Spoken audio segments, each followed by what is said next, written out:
Underwriting is a skill. It's an art to learning how to input the numbers and how to evaluate these properties.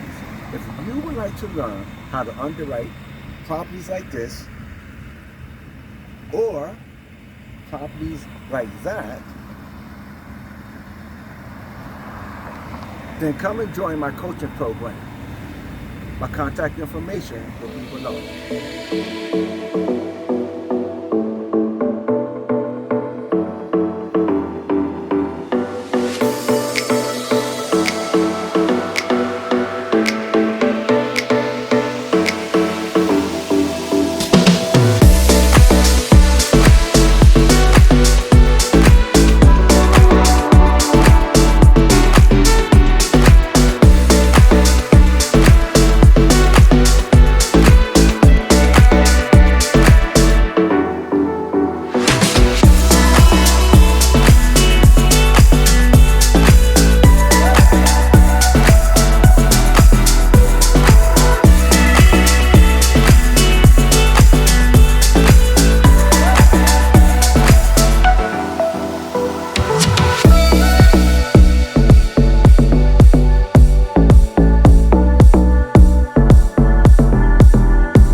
All right, and I would like to welcome everyone to the commercial multifamily masterminds. We are a member of the GOB network of apartment investors. My name is Daryl Murphy. I am the host, and my co-host is Miss Alicia Milton. Okay, so the GOB mission is to, I'm going to put it in simpler terms. It is to bring education, network, support, and opportunity to you without you having to pay 10, 20, $30,000. Can everyone hear me? Am I coming Yes, in clear? yes. Fantastic. So as you read this, it says to GOBC to democratize. It seems it is here to make it easier for you to learn, for you to get your investments across the finish line with us being able to help you with that challenge. Now, the mastermind principle, our mission here is to one, get rid of that competitive mindset. Okay. We got to get rid of it. So we're here to work together, right? As a team to help you to get that investment opportunity across the finish line. In here, we have accredited, non-accredited. We have we have the support that you're going to need, such as cost segregation, lenders, okay, property managers. Okay. So in the mastermind, we're here to provide you not only with the education network support and opportunity, but we're also here to give you the support to help you get that deal totally across the finish line. So welcome to the Commercial Multifamily Masterminds, and we are a member of the GOB. Now, what is the mastermind principle? According to Napoleon Hill, the coordination of knowledge and effort of two or more people who work toward a definite purpose in the spirit of harmony. T.D. Jakes said in Disruptive Thinking, a team is composed of like-minded people with different skill sets, but equal commitment toward a measurable outcome. All right, and in here, that's what we seek to strive for. So I mentioned the GOB, and what I would like to do at this time is introduce the founder, the creator of the GOB, Mr. Jim Biggs. Jim, take it away. Hello, this is Jim Biggs, founder of the GOB Network. I think most everyone knows that we started the network as a member-driven platform to help more people get deals done. Whether you're a new investor that has no clue how to get started, or you're a seasoned investor and you're just looking for more net worth, liquidity, or other pieces that might be missing from your team. As an example, we recently sponsored a 134 unit deal in Houston, Texas. an 88-unit deal in Tulsa, a 34-unit deal in DFW, a 28-unit deal in Baton Rouge, a 24-unit deal in Dayton, Texas, along with 42 units. All of this was with members of the GOB network. And we have many more LOIs, many in negotiations and under contract. These are just a few examples of deals. They came to us and we helped them sponsor that deal.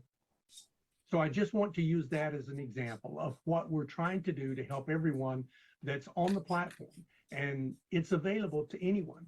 If you're interested, just go visit thegobnetwork.com. Also, I want to say how proud we are of the many faces of the GOB network and the many places that are represented.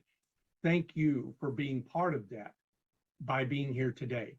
So let me close by saying to you, get on board, because the GOB network can do the same thing for you.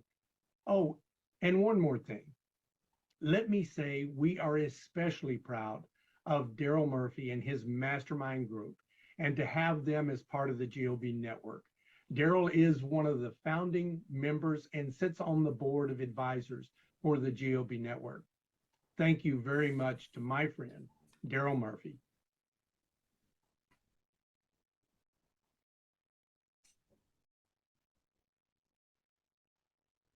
You're on mute, Daryl, if you're talking. So, as I mentioned earlier, we have a network of support legs to help us with our investments. So, so what we're going to do, I'm going to briefly let them introduce themselves, starting off with Mr. Mark Gross. Mark Gross, take it away. Good morning. Thank you, Daryl. I'm Mark Gross from CSSI, Cost Segregation Services. What we do is help you reduce your IRS taxes. If you happen to be a limited partner as part of a syndication and you get a K-1 in the mail, you'll know what that's all about. Because a lot of that comes as a result of the depreciation studies that we provide for your syndication partners. So I work on property types, not just multifamily, but all property types nationwide. So I put my information in the chat. If any of you like a free preliminary analysis for any property nationwide, let me know. Thanks, Daryl. All right. Thank you, sir. Next, Robert Aragon, introduce yourself. Give us a brief synopsis of what you do. Yeah, thanks a lot, Daryl. Good morning, everyone. Robert Aragona here from New Jersey. My company, Garden State Funding, is a commercial lender. I've been doing lending for small business owners for about 20 years on the asset-based side, meaning receivables. We get companies paid in 24 hours rather than that customary 30 to 45 days. It's killing their cash flow. They can't pay their employees on time. So with that said, I've been doing commercial loans for investment properties and any type of commercial property for your fix and flip, buy and holds. I'm doing a few refi cash out right now, allowing investors to tap the equity to go buy more properties. So then my third area of finance is going to be the unsecured, no collateral business loans, term loans, working capital, and even personal loans, up to about 300,000 to 400,000. So I'll get my info in the chat. If you guys need any LOI or term sheets on your deals, please reach out. Thanks a lot. All right. Thank you, sir. Richard Copeland, you here?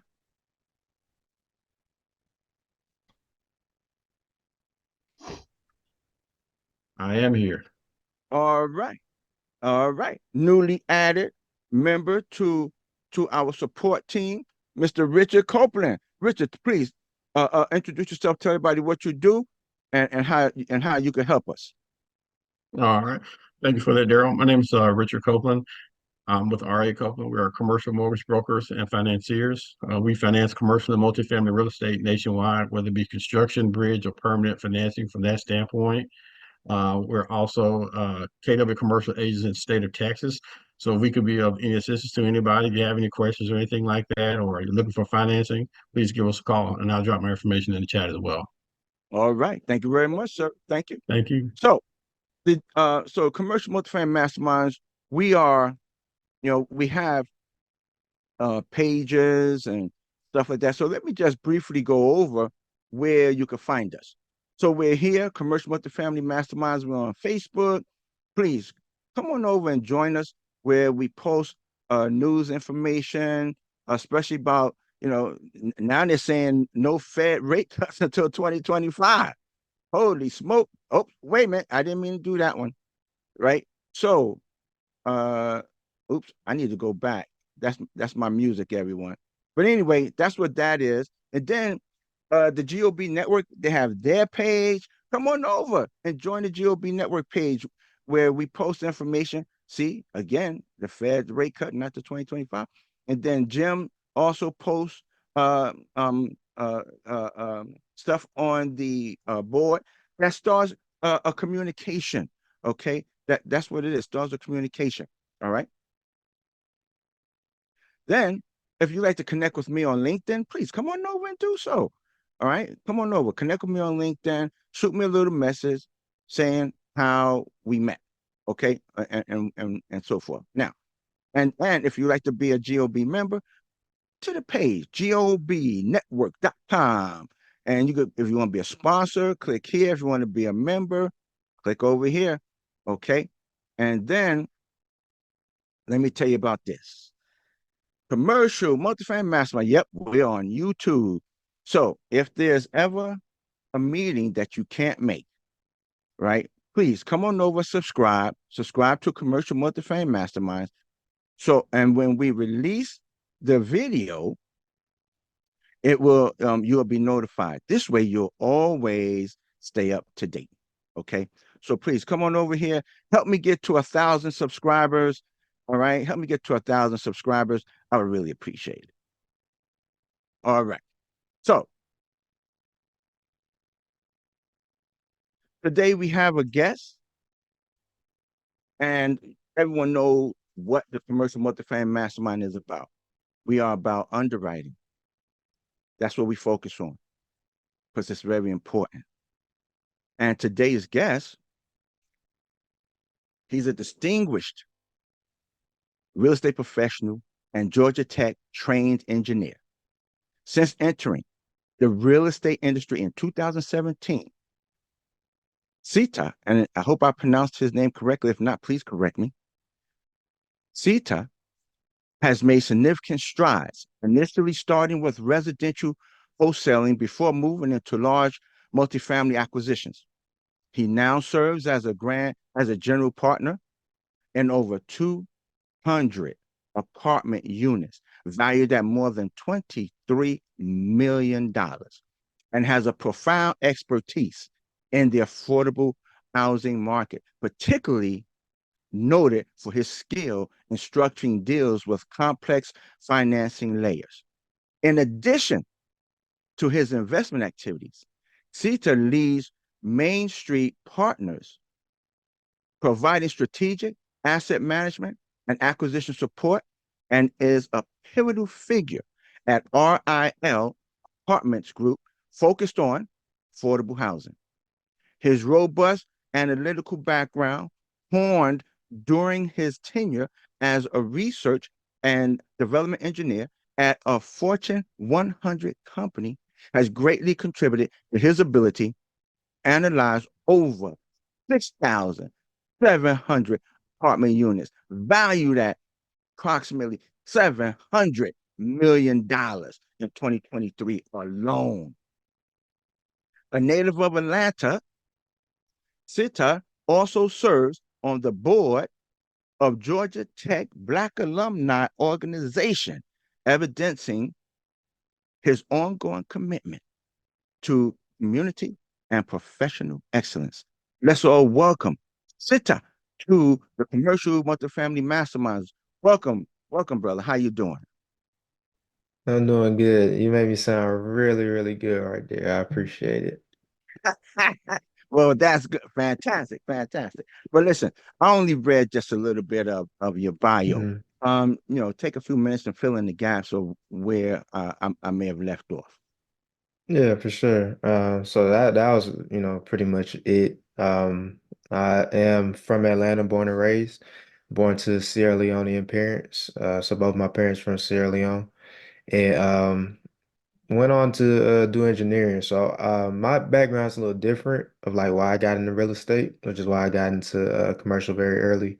Um, a lot of people read like Rich Dad Poor Dad and want to build a rental portfolio. For me, it was different. Like my family, because they're from Sierra Leone, developing country, the first time that I remember going back there when I was in high school, noticed it was just a lack of development in the country. And a lot of people were developing, but they were foreigners. So I wanted to learn the skill of being able to develop, develop like commercial, large plots of land, be able to go back and develop in Sierra Leone. So that's what got me interested in it all the way back in high school. But I didn't really get started until after college when I was working full time. Started like Daryl said with wholesaling, but didn't really have much of a passion for it, didn't have the drive to do it, but did learn a lot about real estate. Moved into multifamily, started with a couple units, small multifamily, house hack. So did a heavy value add renovation on a 2 unit, lived in 1 unit, rent out the other, affordable housing platform. And it was around that time I started learning how to underwrite and analyze deals. So this was like in 2020 during the pandemic. So I spent most of that time when we were in quarantine outside of my job. I worked for Coca-Cola, at the headquarters doing research and development. And I spent a lot of that time in quarantine, just like doing online courses, learning how to underwrite, reading books, podcasts. I linked up with the GOB network around that time and started networking with people like fall of that year and just started underwriting deals for a more experienced partnership for it was like close to 2 years before we closed on anything. But when we closed, it was like a $17 million 102-unit property in Virginia Beach. From there, I started working with my current partner to do affordable housing. That's when I left corporate and started doing consulting and investment. We closed on my first affordable housing deal last year, a 100-unit LIHTC deal in Douglasville, Georgia, just west of Atlanta. And I started consulting last year as well. So start doing like acquisitions consulting, development consulting. So I'm currently consulting on a mixed use development project in South Georgia, church sponsored project that'll bring some affordable housing, some a medical office center to a place where medical resources aren't readily available. And a low income census tract also has a food hall, restaurant, event venue, a few different things, and it'll be first ground up construction project that I ever worked on. And we actually closed on one of the parcels today. So past couple weeks have been hectic. And then I also started doing some asset management consulting to help operators manage the properties in the portfolio. So that's Fantastic. background in a nutshell. Wow. I missed a whole lot.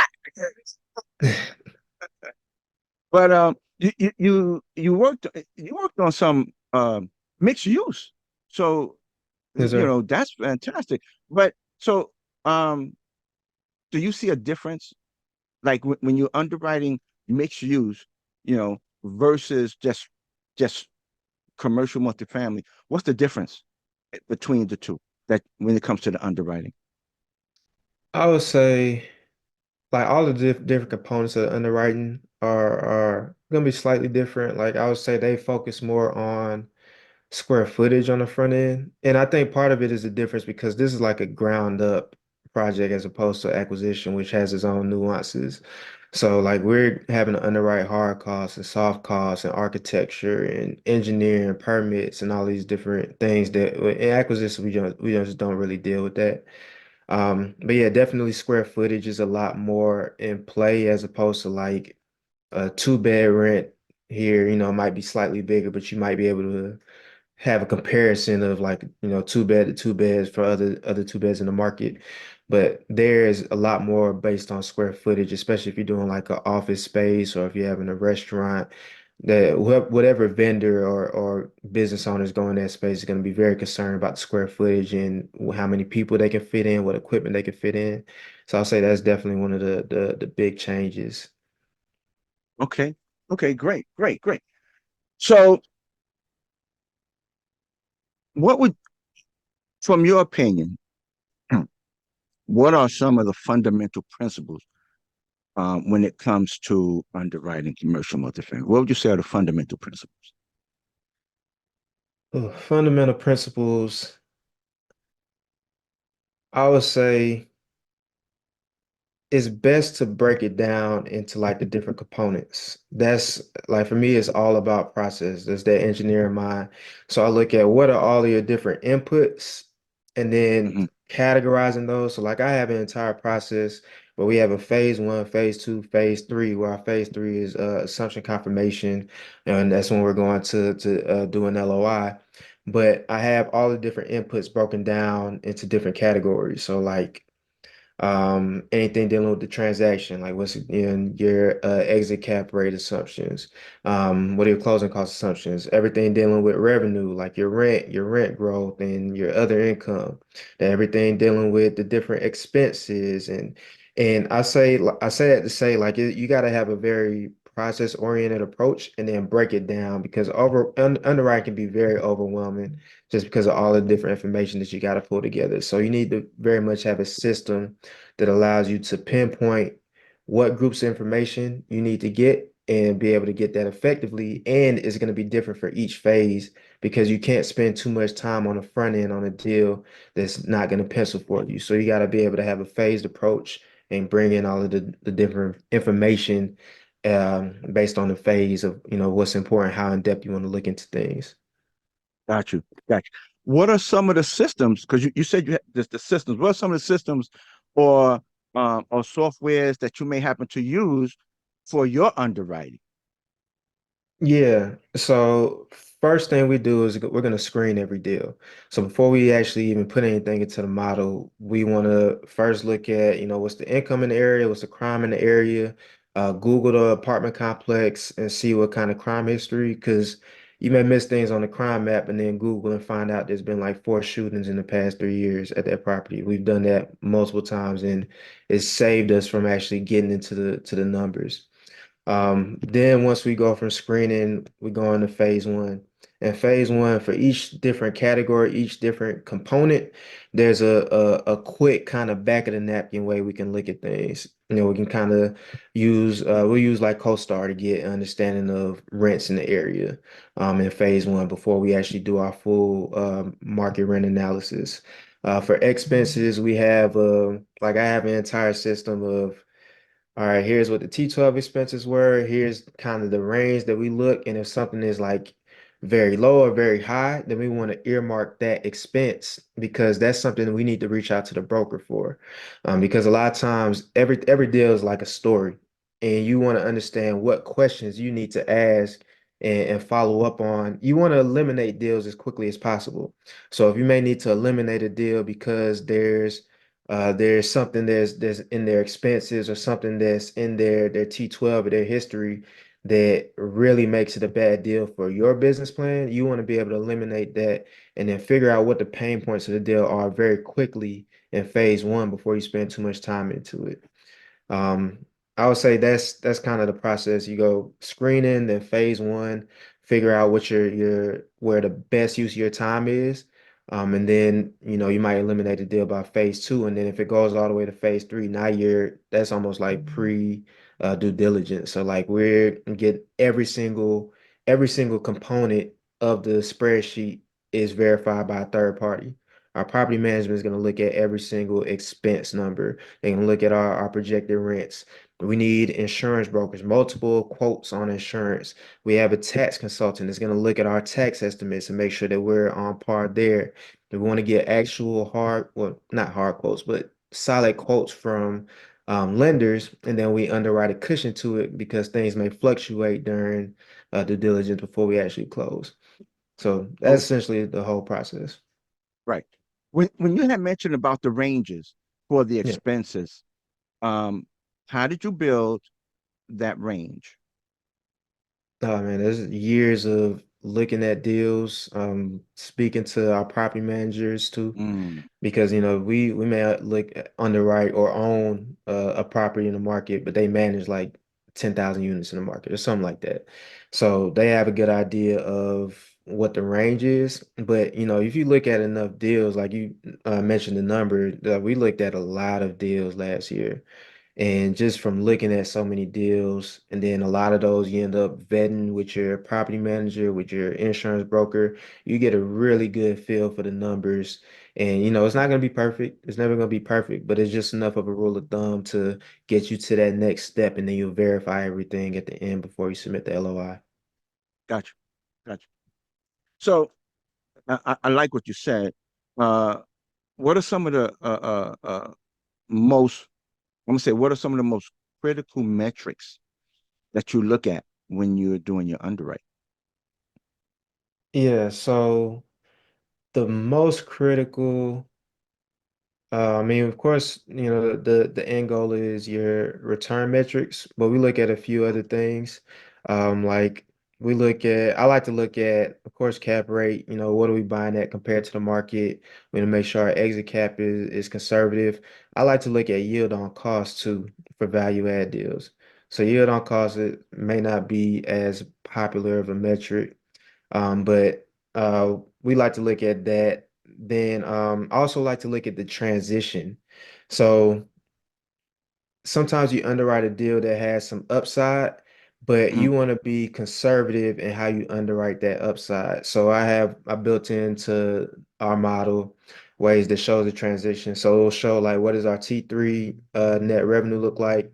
What does our 4.3 or 4.4 net revenue look like? What is the average? And I don't want to see too much of a jump between T3 and T4. And the same thing with T12 in year one. I don't want to see too much of a jump because that may be an aggressive timeline of how quickly we're improving the property. Yes, there may be upside, there are certain things, but there's just like the hangover that comes with taking over a property where it's just going to take some time before you can really start moving and improving the property in the first few months of ownership. Your management is changing over.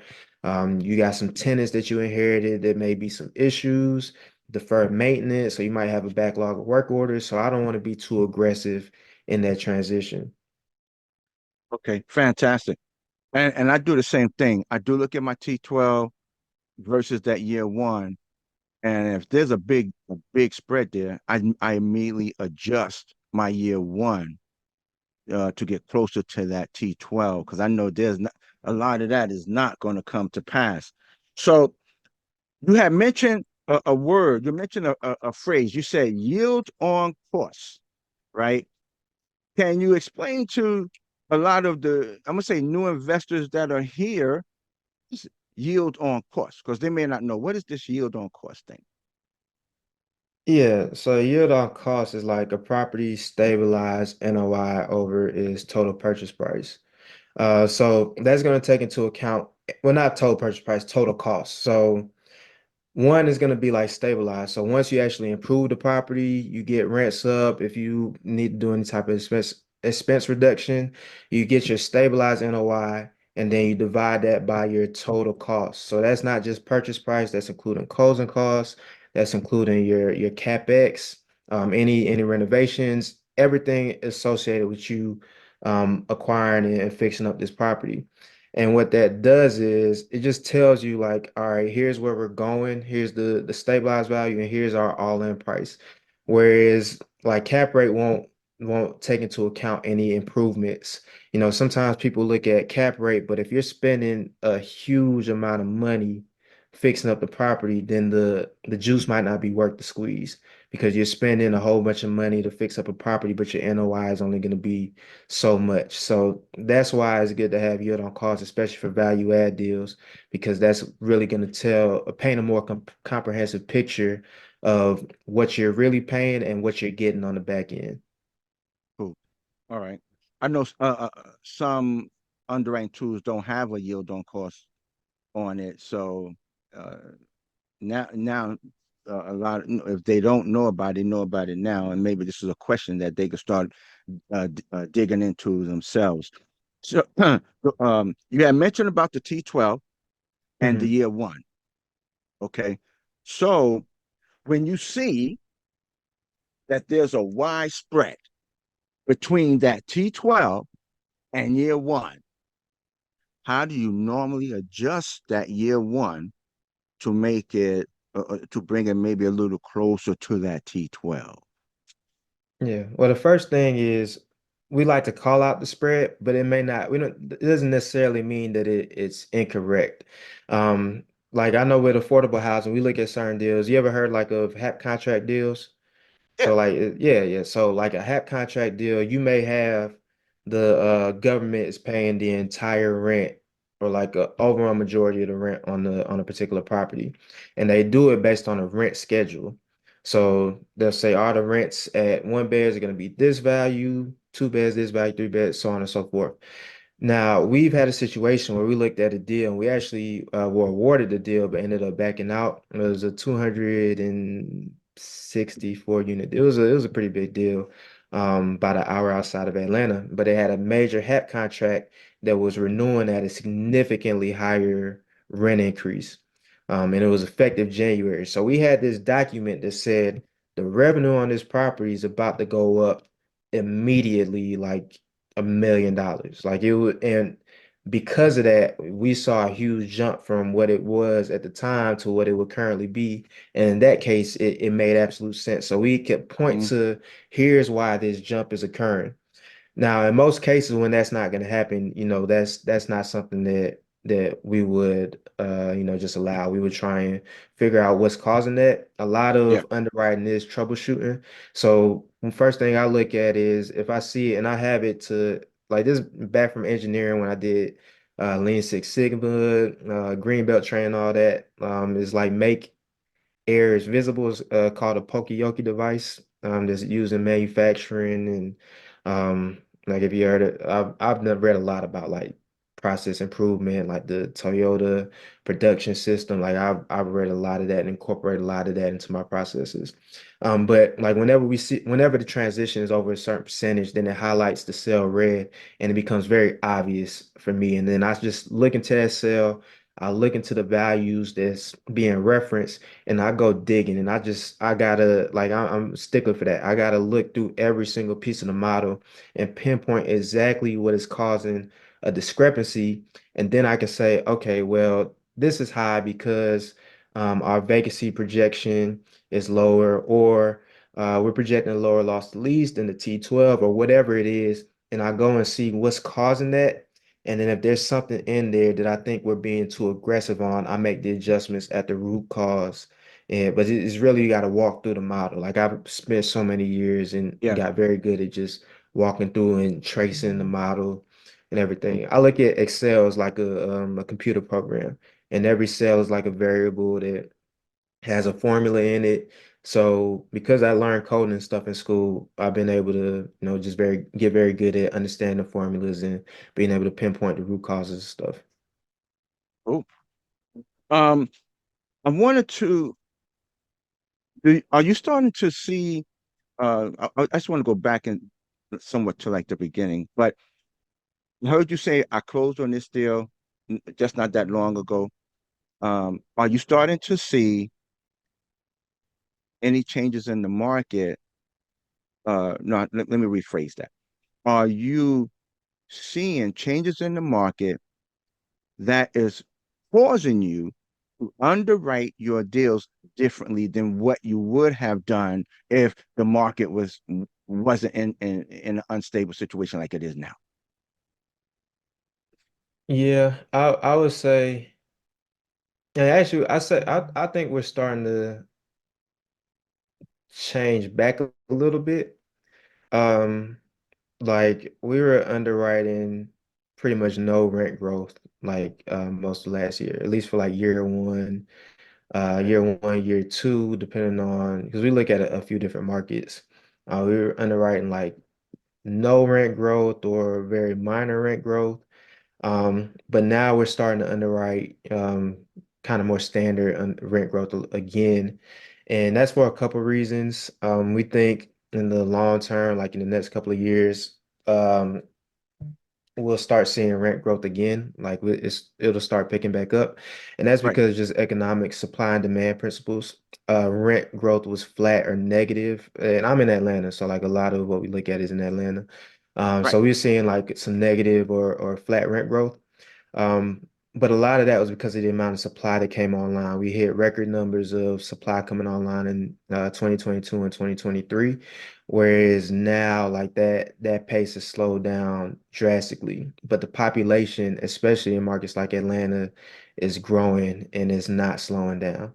So just supply and demand, supply boom is kind of halted, but the demand is very much growing. So we think that we'll be able to see rent growth in the near future. Then All as right. far as like rates, we underwrite everything with a rate cap. Last deal we bought was with a rate cap, and just to be conservative, we syndicate. So it's all about capital preservation. So we don't want to be in a position where we're jeopardizing that for our investors. Got you. Um, just so some may not know what a rate cap is, can you please explain Uh, that to them? yeah, for sure. So you can have like adjustable floating rate debt or fixed rate debt. If you have fixed rate debt, then when you close, your interest rate is locked in at that rate for the entirety of the loan, unless you refinance. But if you have floating rate debt, it's gonna go based off of a reference rate, usually like SOFR, the secure overnight financing rate. And that's just like a rate that banks use when they lend to each other. But the rates that you would get are going to be based off of that. So if SOFR goes up, your interest is going to go up, your mortgage is going to go up. Now, when you buy a rate cap, then it's going to say, all right, if your interest goes to say 7%, and it may go up above that. What the rate cap does is says, all right, you're not going to pay more than 7% on your rate. Everything above that, you pay the rate cap to like a financial institution. That institution is going to pay for your mortgage above that 7%. So it's just a way to kind of lock in your mortgage payment at a certain level, no matter how the market fluctuates. The cost for a rate cap, have you seen the cost go up, or are they holding steady for rate caps? We haven't actually went to get a rate cap since we closed our last deal. We just haven't made it that far on a deal. Right. Um, so I'm not sure where they are. I know that while we were closing, they were all over the place and they were like going up. And then they dropped right before we closed. This was February 2023. They had started going down a little bit. So I'm not sure exactly where they are right now. Cool. All right. All right. I just want to throw out a hypothetical situation. Mhm. Um, say there's a property, and I don't know if you ran into this, but a property, it's it has the land has a land restriction on it, and I think it's for like I do believe it maybe could be like 30-year land restriction. And it has to be rented. That property has to be rented to low income housing.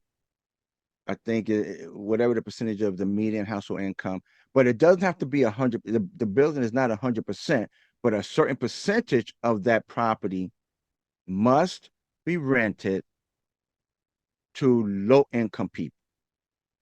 So if so on a something like that where there's a land restriction, a certain percentage must be rented out to low income uh housing. What would be one of the first questions that you would want to know in a hypothetical a property like that? Oh, yeah, we look at those all the time. Because a lot of tech deals have yeah, what you're referring to is a LUR, a land use restrictive agreement. And we Mhm. look at them all the time. The last deal we closed had a LUR on it. And when you're looking at a deal like that, the first thing you want to know is you want to actually read the LUR or at least get a feel for it. Like you want to know what that percentage is, how many units are restricted. And then you want to know like what the percentage AMI, and it can vary. And then you also want to look out for other things. Like part of the lure may say that the property has to run an after school program. Like we've seen that there's a lot of things that could be thrown into those lures. You can also have like senior housing restrictions. So you want to make sure that you know what kind of deal you're looking at. So those percentages, like how many units, and then what those AMI levels are going to be key because you got to underwrite to those levels. You can't go over, and you also got to know with a lure, there's also going to be a utility allowance. So the most you can actually set your rents is going to be what is the max rent minus the utility allowance for that unit. That's the max that you can actually charge for a particular unit. And then you still got to factor in like what is the market willing to pay for? Because if you have a rent restricted property, there's a lot of paperwork associated with going into like a low income unit. So if your rents are on par with market rents, but your unit has a lot more work to get into it, then you're putting yourself at a competitive disadvantage in the market. So you need to make sure that you are providing a discount to the market while staying under, because you can have the low tech rents be higher than the market. Like we've seen that where Right. the max you can charge is higher than what the market actually allows. So in that case, like it doesn't even really matter. Right. But yeah, that's the first info you gotta figure out. Yeah. So get your hands on the lure report. Yep. Fantastic. I would like to share. I'm gonna share my screen.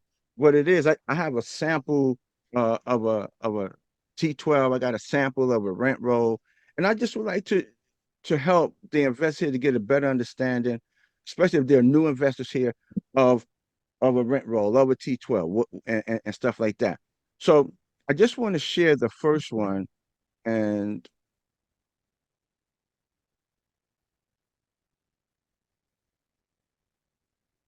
the first one is going to be the rent roll.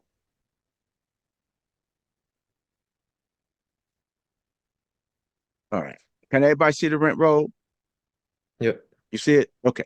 So disregard the yellow. That was me highlighting the vacant units, stuff like that.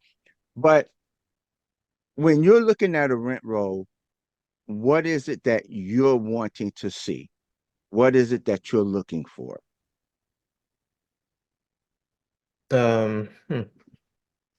A lot of times because we look at the lie tech deals, I want to see if they mention the AMI restrictions because a lot of times they include that in the floor plan, and I want to make sure that that lines up with any other information that we've gotten because brokers will get it wrong more often than you would think, and they'll say there's 30% of the units at 60% AMI, but if you actually look in the rent roll, is something different, and they didn't actually read the lure.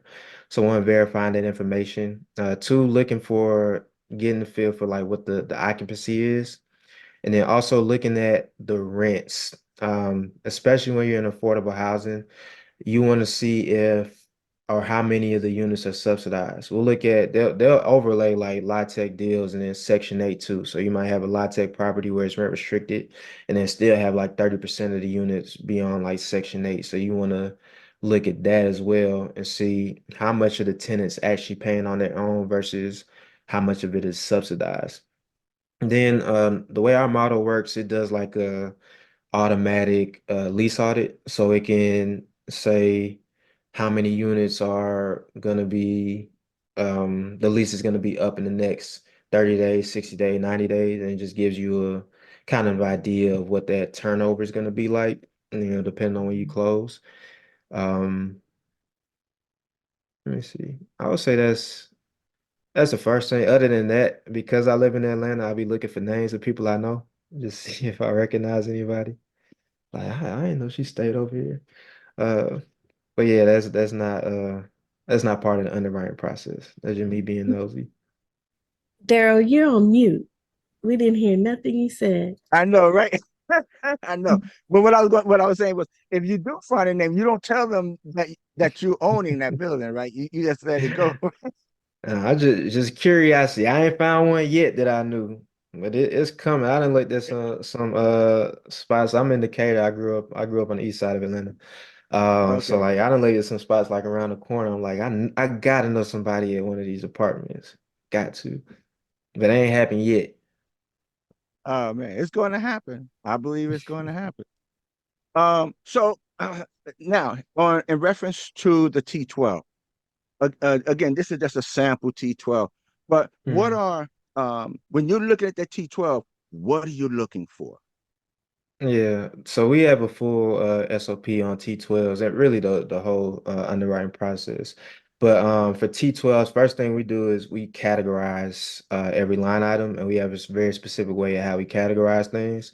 And we do it based off drop down, and then it automatically populates into a different tab, and then we'll categorize or to do the totals for the categories. So that's the Mhm. first step, just categorizing everything. Then looking for line items that stick out that like are unconventional.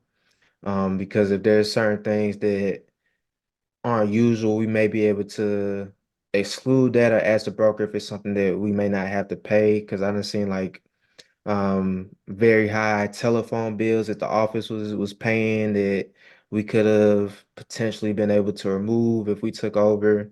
Looking at um just for anything that may stick out. And then a big thing is variations. So if you have certain line items that are much higher in the T3 versus like the T6, then or the T12, then I wanna know that as well. And our model is also automated to like again a Pokeyoke device where like if a particular line item or category has a huge variation, like 50% difference between the T12 value and the T3 value, then it calls it out as a huge variation.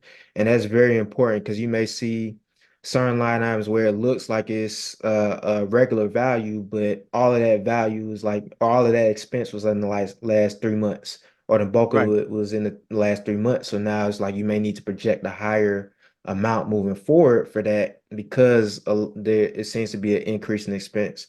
Same for like income, like if vacancy or bad debt is much higher in the past few months, we want to know what's going on so we can dig deep and figure out what's going on. Uh, Gotcha. Gotcha. James, you got a question? Yes, I sure do. Now, when you're looking at the sheet here, are you more concerned with the net income? Are you also looking at the losses to all the kinds of things? Are you drilling in specifically on the gross net income and then, I'm sorry, the net income, and then how will you add the other income? So just make sure I understand the question. So is like, are you asking if the focus is on like the net income, the other income, the economic vacancy, or do I look at like everything? Yeah, I know you have to look at everything, right? But I was talking to one guy underwriting, and basically what he just look at the net income versus, you see all that stuff on top of it, like the losses and leads and vacancies and all that Let me do bad this. debt, all like that. So let me do this right quick. All right. Because I still got more things I want to Oh, okay. discuss, but we'll get into the NOIs and stuff like that. So, but so I think I understand what Mr. John is getting at, but I think we're also going to maybe touch bases on that. So, Okay. so when it comes to the question that I'm going to ask is in reference to what I think some part of what Mr. John was talking about, which is the NOI. Um, when you're looking at the NOI from the seller, Mhm. um, do, and when you look at the NOI from the seller, you see your NOI from your underwrite.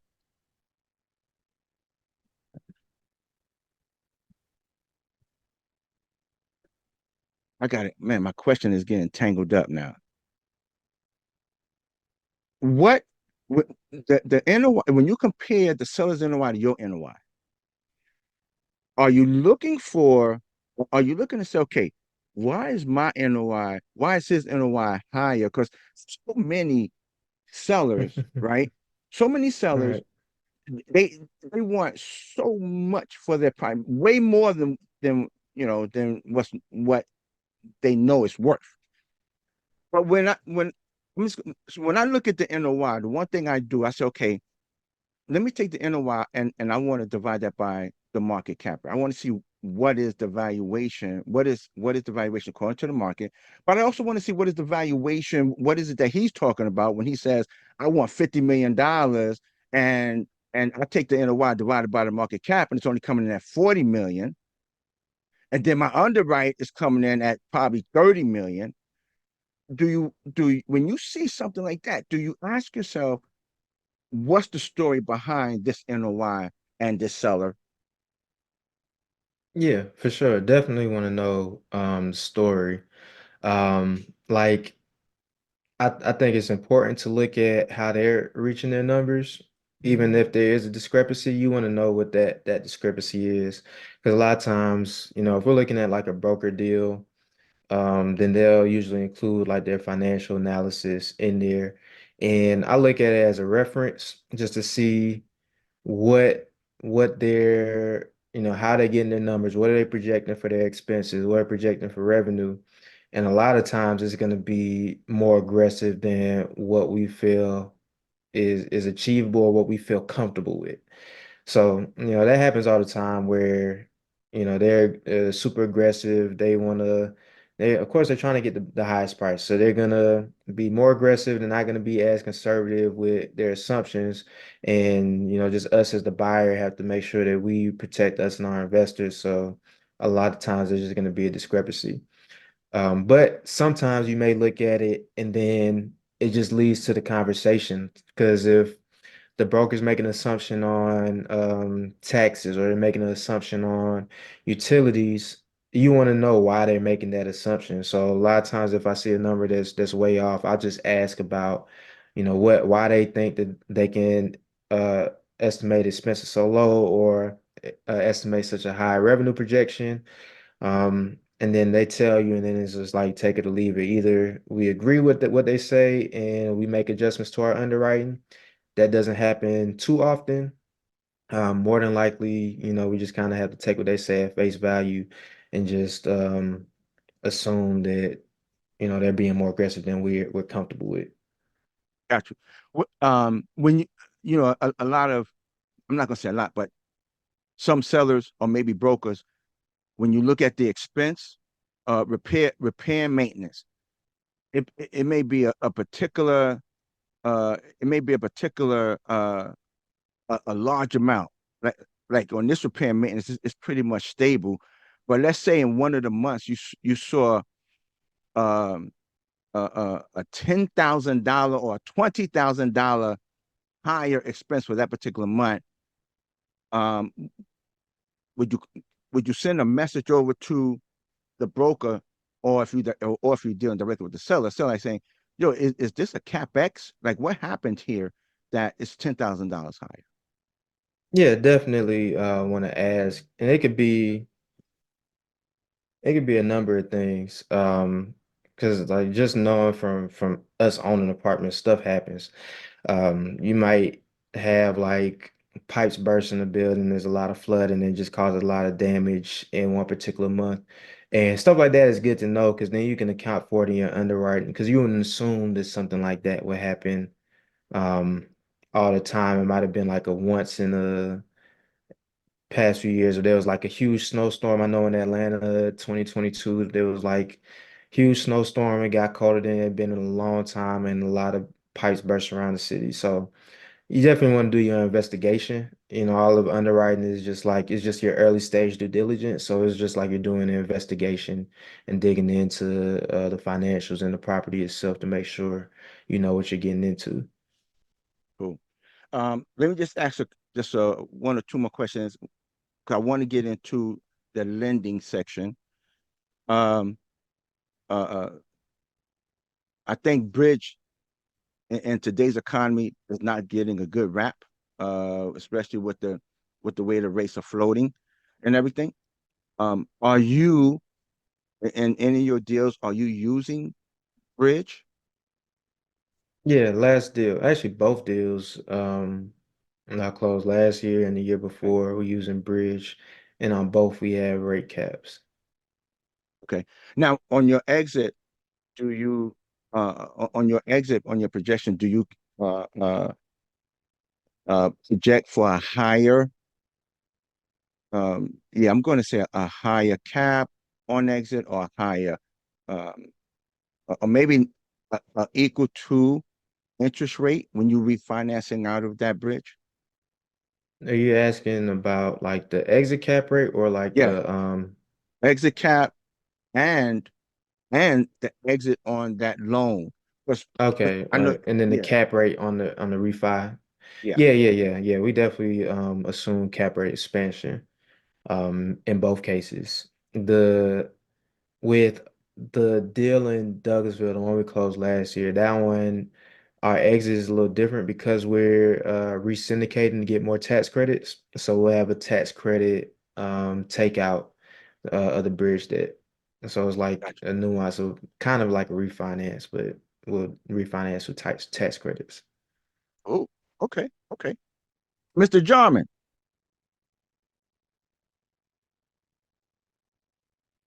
did he leave? I might have stepped away. He may have stepped away. All He's right. there. Um, He's there. is there? Is there? Yeah, Yeah, you Yeah, I'm can. still here. I'm still All here. right. Yeah, yeah. Thank you. Thank you. No, Here's what I no. was So, saying. Go ahead. but in reference to your question, I know you had concern about the NOI. Did it come? Was any part of your question answered? No. No. Here's Okay. So what what was? I was saying. Here's what I was saying real quick. Don't take a couple seconds. Okay, so you got a potential income, right? You got a potential income at the very top. Let's say everything. Well, you know what potential income is. I don't have to go through that. But then mm, under the potential income, what you have is loss, leases, vacancies, all the kinds of things like that there. Then down at the very bottom, you got your net down there. Okay, after you subtract all the loss and everything like that, you come up with your net, right? Correct. So the good mm, question I'm asking you is that if you're doing a napkin underwriting, will you start with the net? Don't worry about everything at the top up there, but start with the net and then start to adding the other income to that net, and then start subtracting expenses from that number, and then you come up with NOI. gotcha. Okay. Yeah, I see what you're saying. So instead of like actually starting with your gross potential and factoring in the economic vacancy, you just start off with the economic vacancy already taken out as your net and then just going from there. Right, right. Um, so we like to look at the economic vacancy because it tells a lot about the property outside of the financial health. Because like if there's a lot of bad debt, or if there's like a lot of vacancy, we like to know what that is. Because you may be able to increase your revenue, increase your rents, your other income. But if there's like a bad debt issue at the property, that's more than likely going to linger unless you can change the culture of the property. If you have a lot of tenants that are delinquent, that's gonna be the same if you increase rent, at least for like the first couple of years. So we definitely want to know what that is. And if it's very high, it's usually an indication of a problem with the property or the submarket that it's in. Same with vacancy. If vacancy is pretty high, higher than what we typically look at, or higher than the market, then we want to know what that is because we need to dig into why it's high. If there's an issue leasing this property, we want to know before we get too deep into underwriting. Right, unless you get rid of the bad tenants, but we got to know how many bad tenants there are before we can start planning to get rid of them. So like usually have a plan to burn off bad debt, because you can change the culture of the property, but it does take some time because you got leases and people gonna be there, and then there's just kind of a hangover period. So we just want to make sure that we give ourselves enough time to uh enact that transition. Okay, Oh, so when you look at like the 1 year performer versus, because what you're trying to look at, right? I understand what you're saying. You're saying, yeah, I'm looking at sorry, it. Mr. Jarman. Oh, I'm going to have okay, to cut okay. it because we only got 2 more minutes left. Oh, okay. But I would like to know, Seda, do you have any kind of coaching program, anything that's going on that you offer? No, I don't do coaching, just do consulting. Okay, Asset management consulting is the primary one now. So being okay, able to be third-party asset management for multifamily properties. And I also do acquisition consulting, but that's typically going to be for like the right type of client doing acquisition consulting. Okay. But yeah. And how can they get in contact with you if they want to, for your acquisition consultant or asset management? How can we get in contact with Yeah, best way to reach me is on LinkedIn. I'm pretty active on there. I post daily and I'm always checking my messages. So Sitta Dumbuya on LinkedIn, Sitta. Dumbuya is DUM as in Mike, BUYA, on LinkedIn. So just feel free to connect with me there, shoot a message. I'm usually pretty responsive. Fantastic. Fantastic. I want to thank you for coming to the Commercial Multifamily Masterminds. And you dropped a lot of, I don't call it gold, man. You dropped a lot of platinum nuggets, man. You went way above gold, you know. And I want to thank you for that because, here at the Commercial Multifamily Mastermind, we try to focus on underwriting because I feel that underwriting is very important. I think it's more important than anything else because if you don't get the underwriting right, you can just forget about the money. You ain't getting no capital if you can't get the underwriting right. So to me, underwriting is the most important thing, and I love underwriting anyway. So I guess I'm saying because I just love underwriting. But Yeah. I really want to thank you, man. I want to thank you for coming and being a part of us this morning, sharing your knowledge and everything. Um, you know, do you work with Jason Stubblefield? Yeah, yeah, Cool. All yeah. right, all right. Well, So, I'm be reaching out to him. I guess we'll be reaching out to both of you. Uh, okay.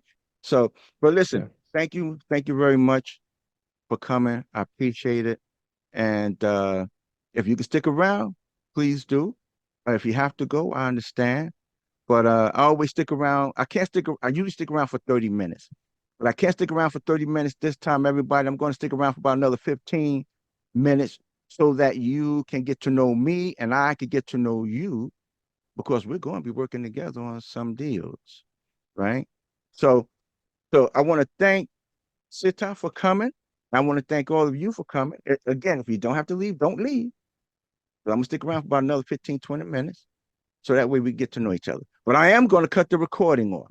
So that way it could just be free flow. All right. Thank you. Thank you, Sita. Thank you, everyone. I see y'all back here in 2 weeks because it's every other Tuesday. Every other Tuesday. I see you back here in the following Tuesday. All right.